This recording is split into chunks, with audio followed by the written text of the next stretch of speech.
digestiva, como hemos ido viendo, va a haber mecanismos de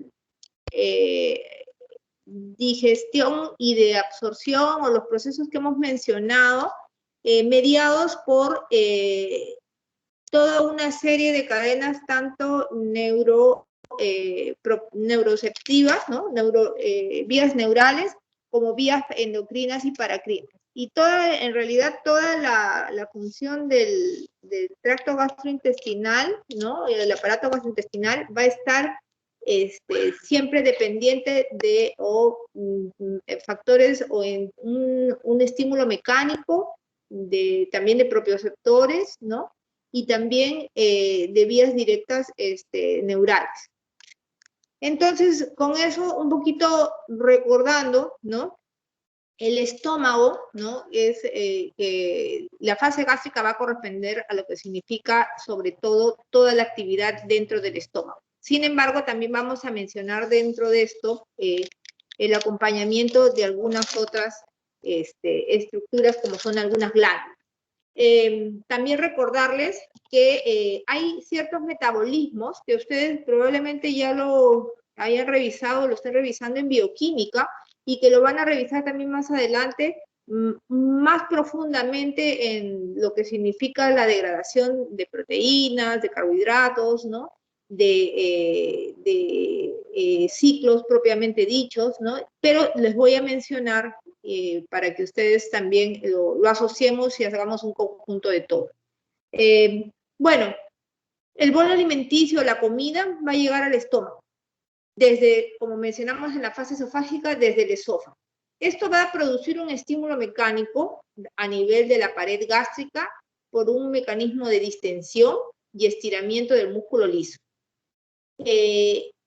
También mencionarles que la regulación de la función gástrica durante esta fase va a depender de las tres vías que también hemos visto anteriormente, que se rige todo el aparato digestivo: endocrinas, paracrinas y neurales. Y que, bueno, se vuelve a repetir el tema de que, y fijar el tema de que va a haber estímulos mecánicos y químicos, ¿no? Y estos van a generar los reflejos neurales extrínsecos como intrínsecos. Estamos hablando de vías simpáticas y parasimpáticas, vías simpáticas y parasimpáticas, las vías del sistema nervioso autónomo en las formas intrínsecas, y las intrínsecas del sistema nervioso entérico, ¿verdad? Y que en función de esto se regula toda la función gástrica. Recordad, la anatomía del estómago, que ustedes la conocen mejor que yo, o que la recuerdan mejor que yo, ¿no? En algunos textos van a encontrar de fisiología que mencionan 3 áreas funcionales, y en otros hablan hasta de 4, ¿no? Les doy comparativamente, sin embargo, dentro de las estructuras anatómicas propiamente, vamos a tener siempre el fondo, el cardias, ¿no? El área del píloro, y el cuerpo del estómago. Dentro de esto, bueno, en este corte también ustedes pueden visualizar las capas que vamos a tener y que las vamos a ir mencionando, ¿no? Que también componen todo el aparato digestivo y que lo hablamos en las generalidades. Las capas musculares, la capa serosa, la capa, bueno, acá no está la capa la mucosa y la submucosa, que no figura acá. Las estructuras funcionales también de los esfínteres, tanto esofágico inferior, ¿no? El esfínter pilórico, que también son estructuras que van a componer todo el movimiento del estómago y van a participar en la digestión. Propiamente, en este otro gráfico, funcionalmente, anatómicamente es la estructura que estamos viendo, funcionalmente se reconocen 3 áreas. Una región, las regiones proximales, que constituyen el esfínter esofágico superior y el cardias, y el fondo y cuerpo, y la porción distal, que lo constituye el antro y el pilo, ¿ya? Recordar que el esfínter esofágico superior es parte del esófago, ¿ya? Por otro lado, mencionar también que que dentro de estas estructuras, tanto a nivel del esfínter esofágico superior y el cardias, va a haber sobre todo una representación de producción de moco y bicarbonato, y cuya función de esta porción va a ser la prevención del reflujo, que lo mencionamos la vez pasada, el ingreso del alimento al abrirse, al relajarse, y la reducción del eructo, que también es una función que está mediada por esta área. En el área del fondo y el cuerpo, vamos a tener que sobre todo se va a dar esto es un resumen en realidad de lo que vamos a ir viendo, la producción de iones hidrógeno, del factor intrínseco, del moco, del bicarbonato, de los pepsinógenos y la lipasa, entre algunas cosas. Y función motora va a ser de reservorio y también de fuerza para el vaciado gástrico. La porción distal, formada por el antro y el píloro, que también está representada acá en verde, va a tener una función sobre todo de producción de moco y bicarbonato, y va a encargarse del mezclado, triturado, tamizado y regulación del vaciado, como vamos a ir viendo. Bueno, esta parte de histología también ustedes la tienen más fresca, ¿no?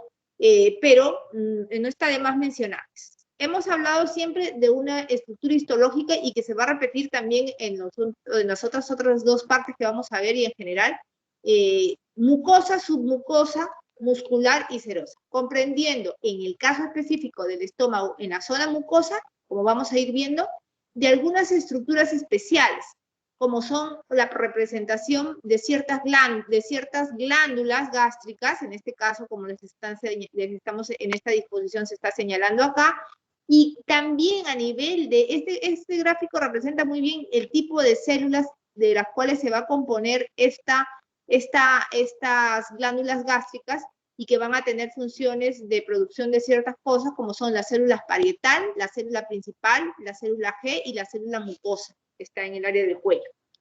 Luego tenemos la lámina propia, ¿no? Y las células de la mucosa de la superficie. Y la representación de la luz del estómago. A nivel de la submucosa, acuérdense ustedes, sobre todo nódulos linfáticos. A nivel también de la zona muscular, la muscular de la mucosa, ¿no? Que va a tener venas, arteriolas y vasos linfáticos. La presencia en la capa muscular también de la capa del músculo oblicuo, del músculo circular. Y en la capa serosa, que vamos a encontrar músculo de tipo longitudinal, y también algunas neuronas entéricas que van a inervarse directamente hacia el sistema nervioso central. Esto es un corte, la representación de un corte de ese tejido del estómago, ¿no? El gráfico es bastante didáctico, no creo que tengan problemas para comprender hasta ahí. ¿O hay alguna duda? O de recordar, mejor dicho. ¿Alguna pregunta? Bueno, avanzamos para que... Yo creo que todo esto ustedes lo tienen, como les digo, bastante fresco, pero no está de más porque lo vamos a mencionar varias veces. Las células que componen las glándulas, las células glandulares exocistinas gástricas, o sea, esa glándula gástrica, van a ser las células mucosas del cuello que van a secretar moco, ¿no? Que las vamos a ver. Estos son los 4 tipos de células que componen esta mucosa gástrica. Y que muestran las glándulas gástricas y sus tipos celulares. Les menciono las células del cuello que van a secretar moco, las células parietales, ¿no? Y si recordamos un poco de la histología de esto, también la representación de las células parietales va a hablar de mucha producción de presencia de retículos endoplasmáticos, por eso que también tiene ciertas características. Estas van a secretar ácido clorhídrico y factor intrínseco. ¿Y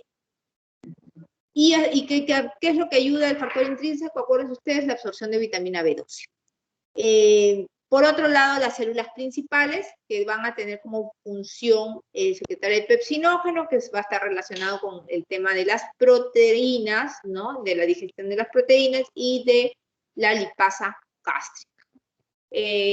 Acuérdense también que el jugo gástrico está compuesto por la secreción de los 3 tipos de células, mucosas del cuello, las parietales y las principales. Entonces, también mencionarles que el jugo gástrico va a tener una producción aproximada de 2 a 3 litros por día.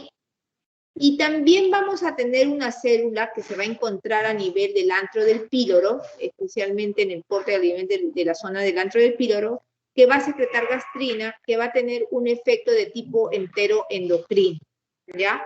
Entonces, estas son la composición de las células de la mucosa gástrica. Bueno, entonces vamos a ir hacia lo que constituye la función propiamente y mencionarles cuál es digamos, la propiedad que tienen las células parietales. Las células parietales, en su esencia, van a producir el ácido clorhídrico, ¿no? Acá lo mencionábamos, factor intrínseco, pero por sobre todo el ácido clorhídrico. ¿Cómo es que funciona la producción de este ácido clorhídrico? En este gráfico va a ser, digamos, podemos ir entendiéndolo a través de que la producción va a haber un mediador a nivel de las bombas de protones energizadas por las hidrógeno, potasio, ATPasa, y que va a permitir un transporte activo de hidrógeno a la luz, ingresando iones potasio en la célula, ¿no? Entonces, vamos a estar a nivel de la bomba sodio-potasio ATPasa, va a estar a nivel, a nivel de esta zona, y luego el cloruro y el potasio, ¿no? Van a permitir difundirse hacia la luz por medio también de canales de cloro y potasio ubicados a nivel de la membrana apical. Acá estoy señalando.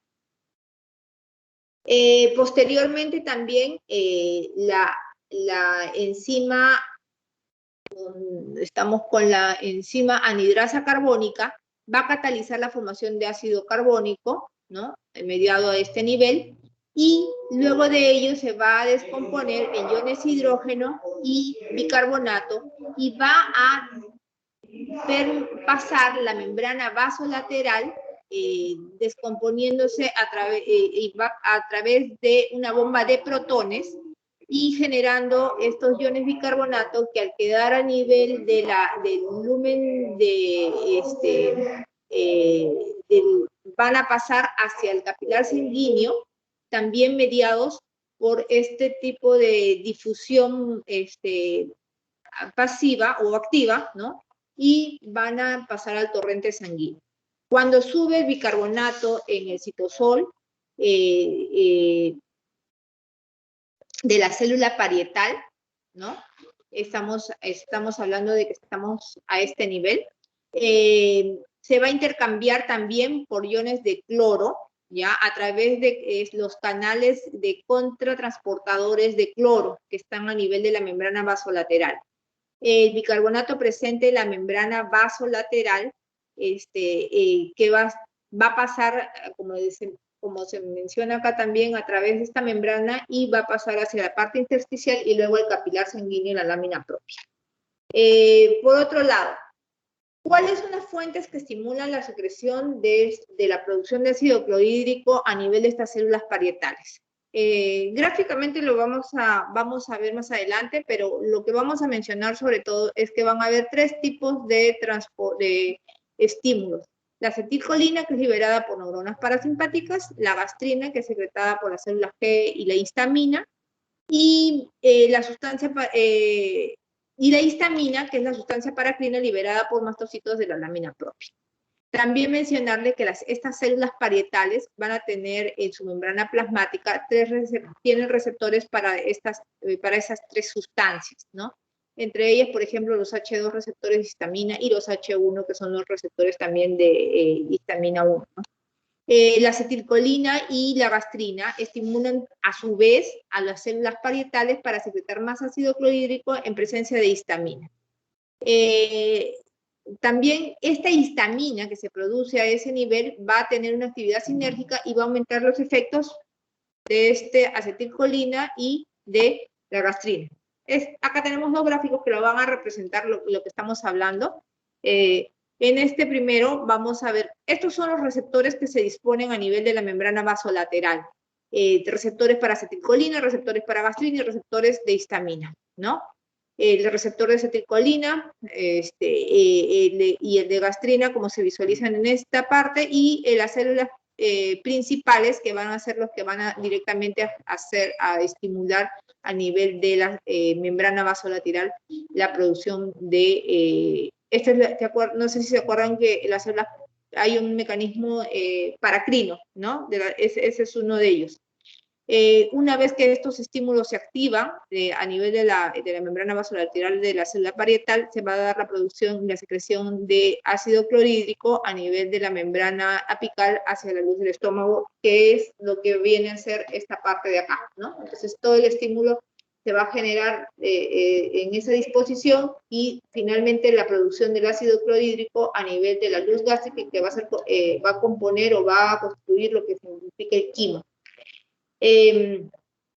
Luego de eso, bueno, en este otro gráfico es lo mismo en realidad, pero con esta representación que también especifica, ¿no? Algunos transmisores específicos, como vamos a ver, entre las neuronas, ¿no? Y, por ejemplo, las células G para la producción de gastrina, propiamente,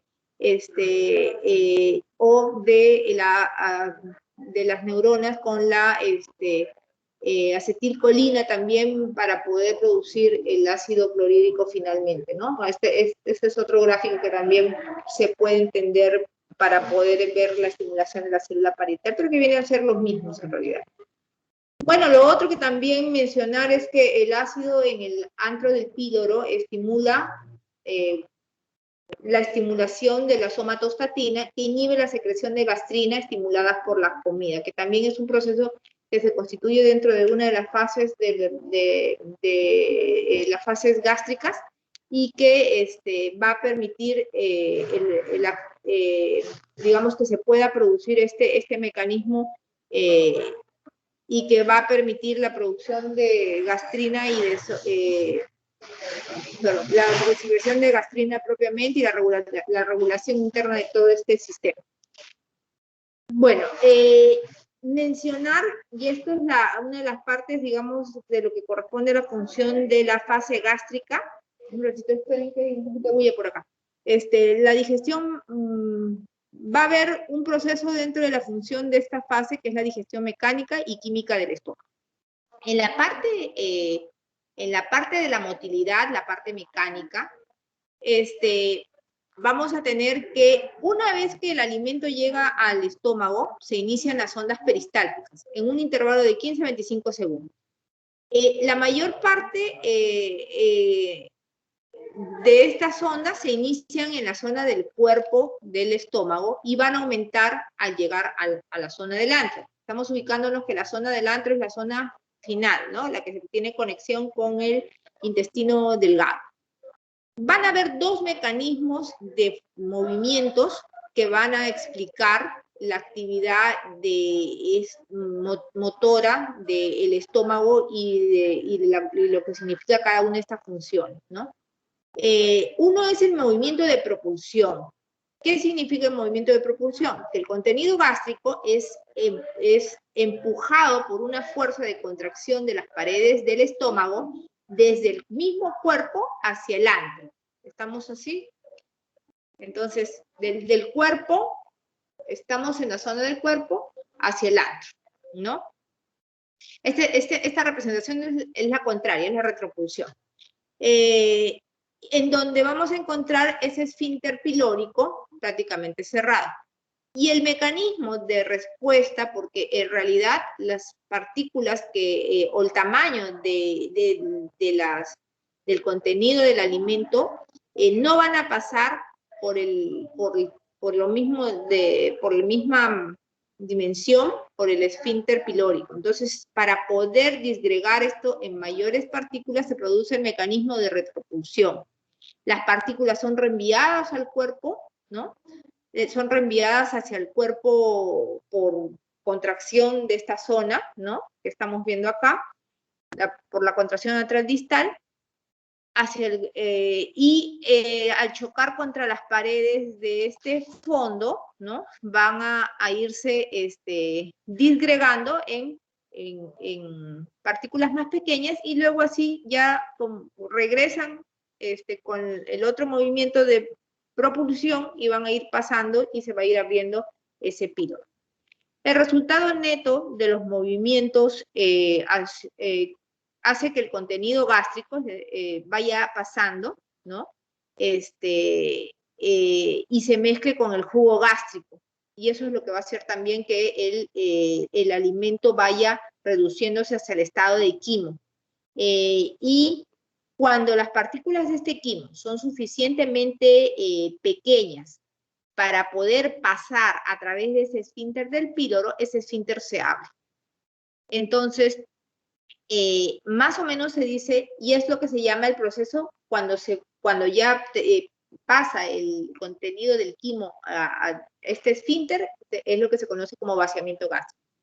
Se dice que por cada vez que se abre este esfínter, pasan 3 mililitros de quimo por vez, ¿ya? Mencionar también que los alimentos en la zona del fondo aproximadamente va a estar 1 hora sin mezclarse con el jugo gástrico, ¿ya? Y es a ese nivel que todavía va a estar actuando la amilasa salival y que luego de mezclarse con el quimo se inactiva por la acidez de este jugo gástrico. ¿Y quién da la acidez? Acuérdense, el ácido clorhídrico. Inmediatamente a ese nivel se va a activar una parte de la lipasa lingual que inicia la digestión respectiva de los triglicéridos y degrada también los ácidos grasos y diglicéridos, ¿no? Luego acuérdense también que vamos a ir mencionando, hay las otras lipasas en sí que van a ir trabajando a este nivel. Bueno, este es un gráfico que representa lo que vamos a mencionarlo en alguna parte, ¿no? El pH del jugo gástrico va a tener una acidez aproximada de 2, ¿no? Y eso va a activar también algunos mecanismos de enzimas y va a inactivar algunas otras. Cuanto más se acerca hacia la superficie celular, el pH puede ir variando y se vuelve un poco más alcalino. ¿Por qué? Porque el moco que secreta va a secretar un moco que tiene ese nivel de acidez, ¿ya? Y neutraliza de alguna forma, porque si no, se producirían lesiones a nivel del epitelio de la mucosa gástrica. Bueno, entrando propiamente también a lo que significan algunas funciones químicas que se dan en esta fase gástrica, vamos a mencionar cuál es la disposición de algunos de ellos, ¿no? En el caso de la enzima de la pepsina, ¿no? El ácido clorhídrico va a trabajar en la desnaturalización, ¿no? De las proteínas, las despliega, como que las abre en abanico, ¿no? Y el estímulo de la secreción de hormonas van a promover bilis y jugo pancreático que van a actuar separando los enlaces aminoácidos para disminuir el tamaño e iniciar el proceso de la digestión propiamente en el caso de las proteínas. La digestión enzimática también comienza en el estómago, pero no es una de las funciones principales tampoco, ¿ya? Del estómago me refiero. La pepsina es secretada a nivel de las células principales, tiene una función proteolítica, corta las uniones de aminoácidos que les mencionaba, en muchos aminoácidos en fragmentos peptídicos de menor tamaño. Y esta es una de las enzimas que actúa mejor en un medio más ácido. Por eso les mencionaba, no va a actuar a nivel, por ejemplo, del borde, ¿no? De la mucosa gástrica, sino más alejado, en un pH de 2. Y se inactiva en el pH más alto. La forma. ¿Por qué, por ejemplo, la forma inactiva, la pepsina va a ser secretada en una forma inactiva? Entonces, de pepsinógeno. Y esta no es capaz de ingerir, por decir, las proteínas de las células principales que las producen en sí. Recién se va a activar y esa es la explicación por qué no se consumen las proteínas de estas células principales per se, ¿no? Sí, porque si estas células principales producen esta pepsina, entre comillas, ¿no? Tendrían algún tipo de compromiso a la actividad de esta. Sin embargo, la explicación está en que esta pepsina es liberada como un precursor, que es el pepsinógeno, y que recién, después de liberada, en el trayecto del fondo del estómago, va a activarse en contacto con el ácido clorhídrico de las células parietales o pepsinas activas que también estén circulando.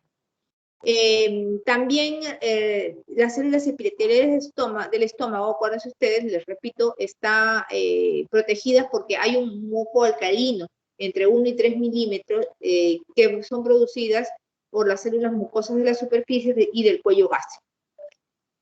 Bueno, esto solamente es una mención, ¿no?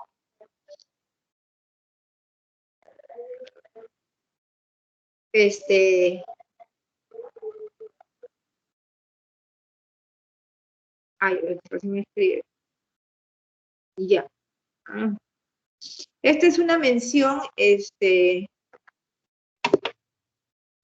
lo que significa la liberación de la gastrina mediada por sistemas vasovagal y mecanismos endocrinos, que estimulan la secreción de ácido y pepsinógeno durante la fase gástrica, ¿ya?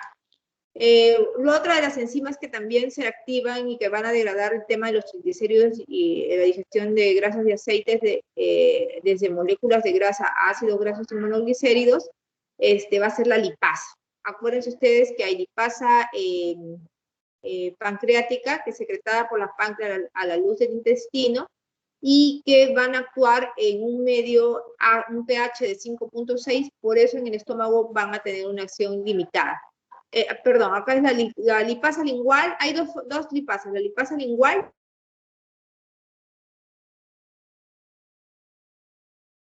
acidez del medio, y por eso tiene una actividad limitada, porque actúa mejor en pH alcalino de 5.6, y la lipasa pancreática, que es secretada por el páncreas, que también va a tener una actividad en la degradación de las grasas.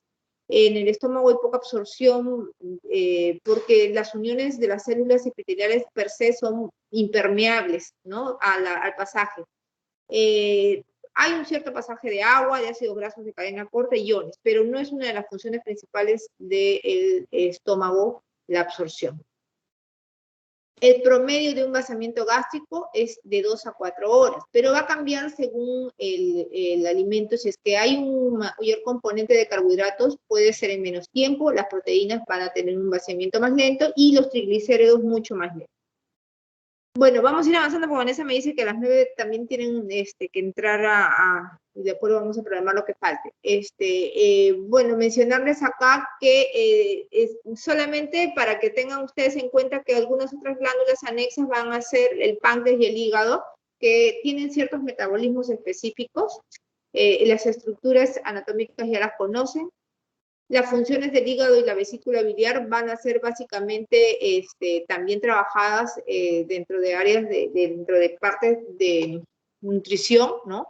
Se va a encargar de metabolismo de carbohidratos, metabolismo de lípidos, metabolismo de proteínas, procesamiento de fármacos y hormonas, expresión de bilirrubina, síntesis de sales biliares, almacenamiento, activación de vitamina D3 y también de fagocitosis a nivel de los hepatocitos, ¿ya?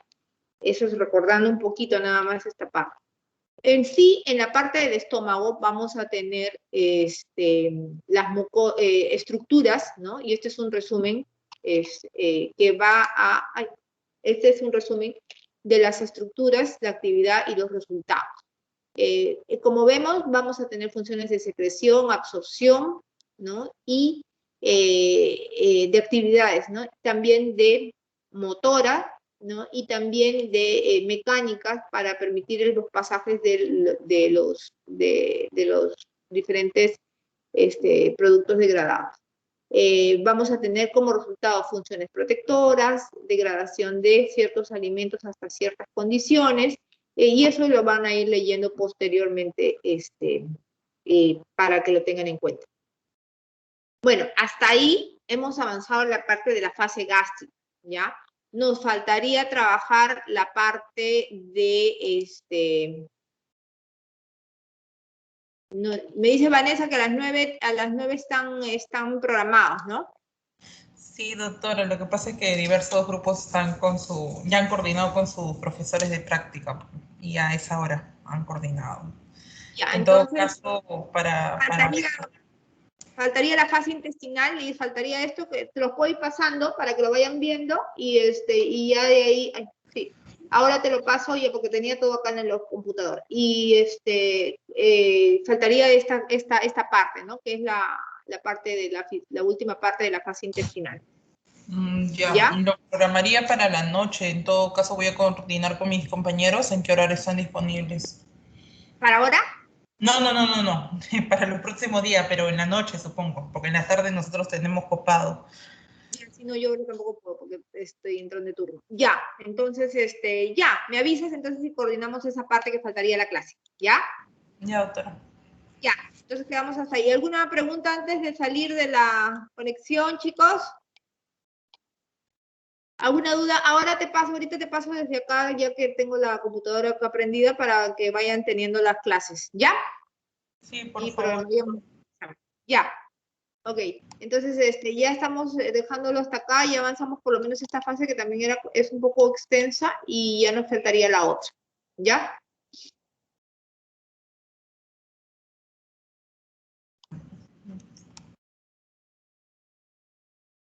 Ya, chicos. Entonces, ya nos estamos viendo, Vanessa. ¿Me avisas entonces para programar eso? Ya, doctora. No se preocupen, yo lo aviso.